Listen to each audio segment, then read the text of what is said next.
Bismillahirrahmanirrahim. Alhamdulillahirabbil alamin. Wassalatu wassalamu ala asyrofil anbiya'i wal mursalin.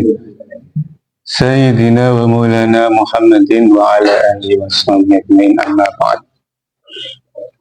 Babu sholatul istisqa. Bab sholat istisqa, sholat minta hujan. Jadi ketika hujan kemarau panjang, sumber-sumberan sudah kering, iki disunahno sholat istisqa, nyuwun dhateng Allah Ta'ala supaya diparingi udan. Lah carane nyuwun nang Allah Ta'ala wonten diantarane beberapa cara. Yang pertama, donga njaluk udan tanpa melakukan sholat. Setiap habis sholat fardu donga njaluk udan, utawa ketika kunut kunut nazilah karena ada bencana kemarau panjang, ini ketika kunut nazilah minta diberi Allah Ta'ala supaya turun hujan. Kedua, doa dilakukan ketika khutbah Jum'ah. Jadi khutbah Jum'ah yang kedua kan ada ada doa yang Allahumma ighfir lil sampai Allahumma dfa'anal bala wal wala saat terusih, termasuk ditambahi juga nyuwun hujan. Yang ketiga, dilaksanakan dengan tata cara ritual sholat istisqa.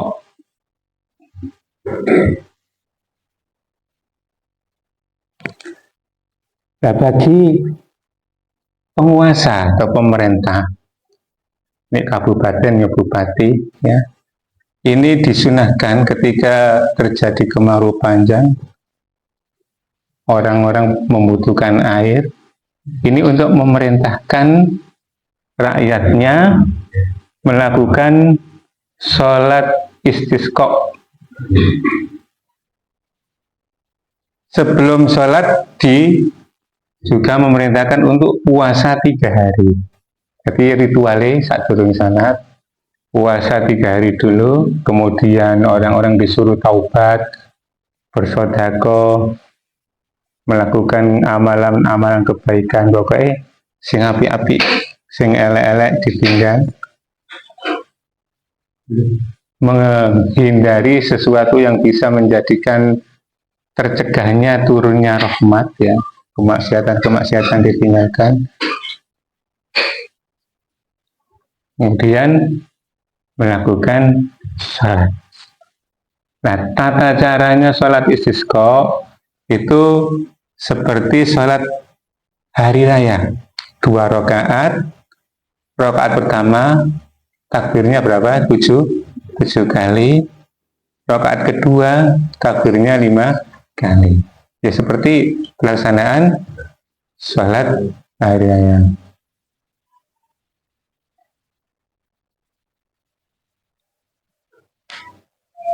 Untuk waktu pelaksanaan sholat, kalau memang itu didahului dengan puasa 3 hari, berarti hari keempat.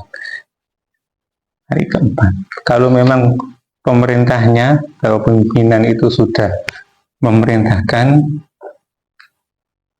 maka hukum melaksanakan sholat istisqa bagi rakyat itu wajib bagi yang mampu untuk melakukannya. Begitu juga kalau pimpinan atau penguasa itu memerintahkan puasa 3 hari sebelum sholat, ini ya hukumnya juga menjadi wajib. Nah, untuk daerah kita Malang ya mungkin jarang kekurangan air, tapi untuk daerah-daerah yang lain kadang-kadang sampai kekeringan, itu bagi penguasa di sana disunahkan untuk memerintahkan masyarakat melakukan sholat istisqa.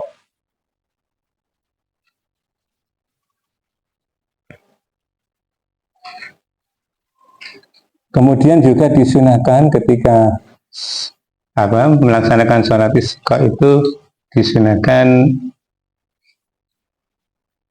untuk khutbah.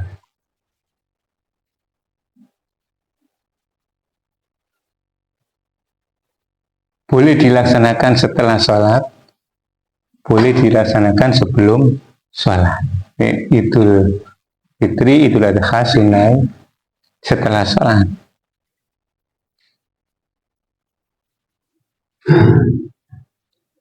Nah kalau nek wong Jawa malah nyingkrino udan, nek duwe gawe.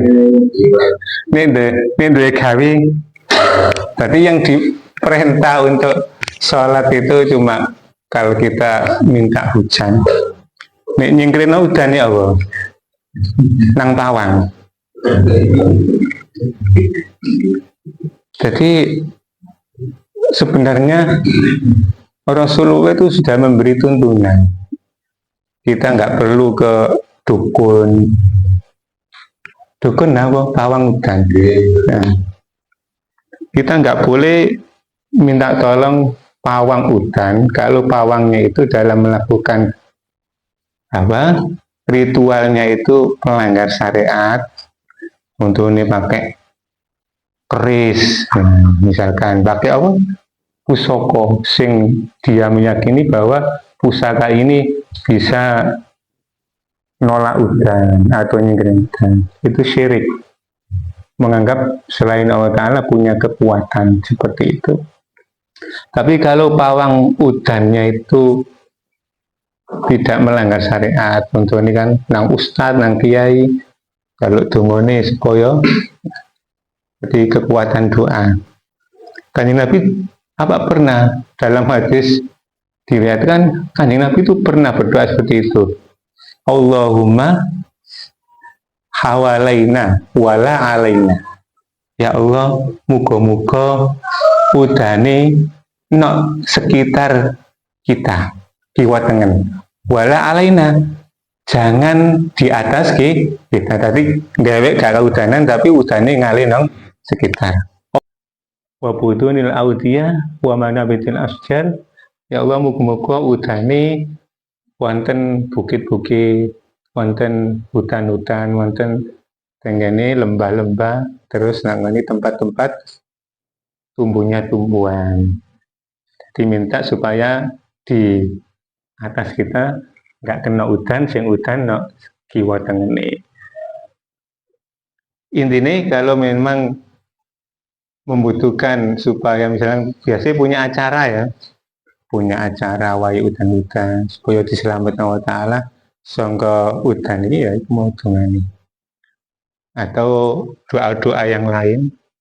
Yang penting dalam ritual untuk memindah hujan ini tidak melanggar syariat. Yusannul ghuslu di sholatil isqa, disunahkan mandi sebelum sholat isqa, disunahkan mandi. Mandi sunnah kalau mau berangkat Jumatan.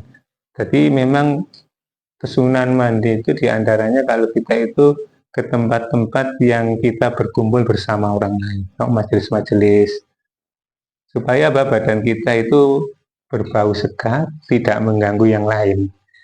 Ini si keringetan, si teko sawah langsung kan. Nah ini saatnya siwa tengen nih. Al-afdal antakuna fi waktil id wa yajuzu fil lail wa waktil karoban. Jadi pelaksanaan sholat istisqa itu yang paling utama dilakukan seperti waktunya kita melakukan sholat id, yaitu ketika matahari terbit, ya terbit.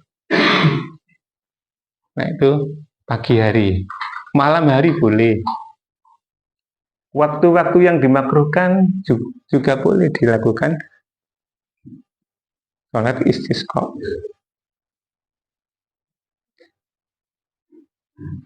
Ilam yusqau a'adus sholatanyan wa tanisan.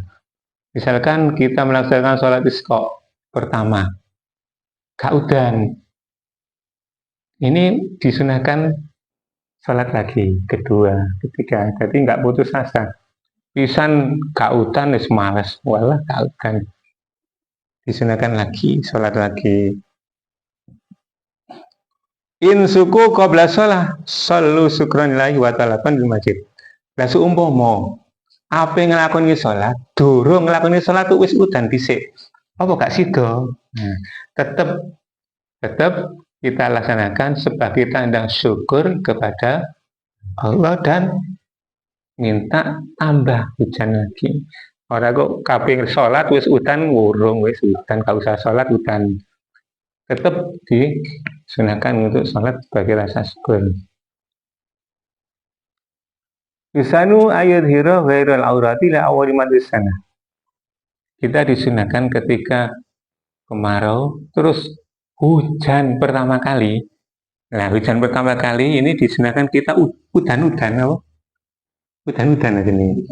Nah, pakaian dilepas, yang penting aurat tertutup. Jadi melepas pakaian, aurat yang penting tertutup. Kemudian kalau memang airnya itu sampai banjir-banjir itu, malah kita disuruh untuk mandi di situ, banjir apa? Kayak arek cilik udan-udan, dan juga wudhu di situ. Kalau memang udan terus sampai airnya ngembang.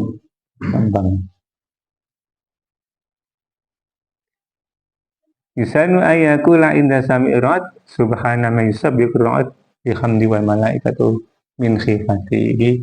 Bacaan jika kita mendengar apa? Gluduk beldek. Itu subhana ma yusabbihu ra'at bihamdi wal malaikatu min khifatihi. Allahumma la tu'minna bi adzabik la taqtulna bi ghadabik wa afina qabla. Nah, kalau melihat kilat ini juga ada bacaannya subhana may yurikumul farqa khaufa wa tama'a. Nah, ketika kita melihat kilat itu disunahkan apa jenenge? Orang mendelii. Jadi ketika melihat wis ora usah disawang mana.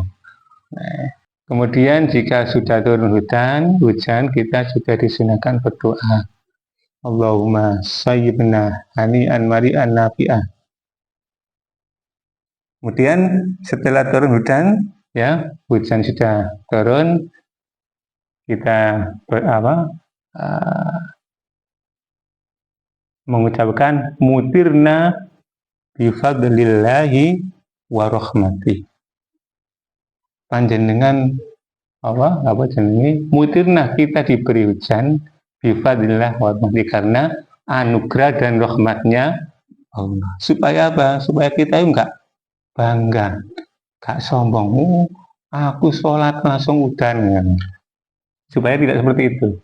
Jadi kita sholat itu sekedar kita berdoa. Nah, hujan itu anugerah Allah Ta'ala dan rahmatnya. Jadi untuk menghilangkan rasa rasa ujub, bangga atau membanggakan diri gara-gara sholatku wong-wong. Nah, ini mutirna bifadlillah wa rahmati. Ini di antara tata cara sholat istisqa.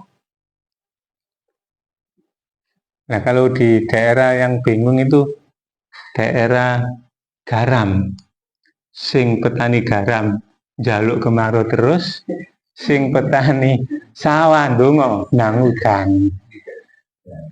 Iki kuat-kuatan.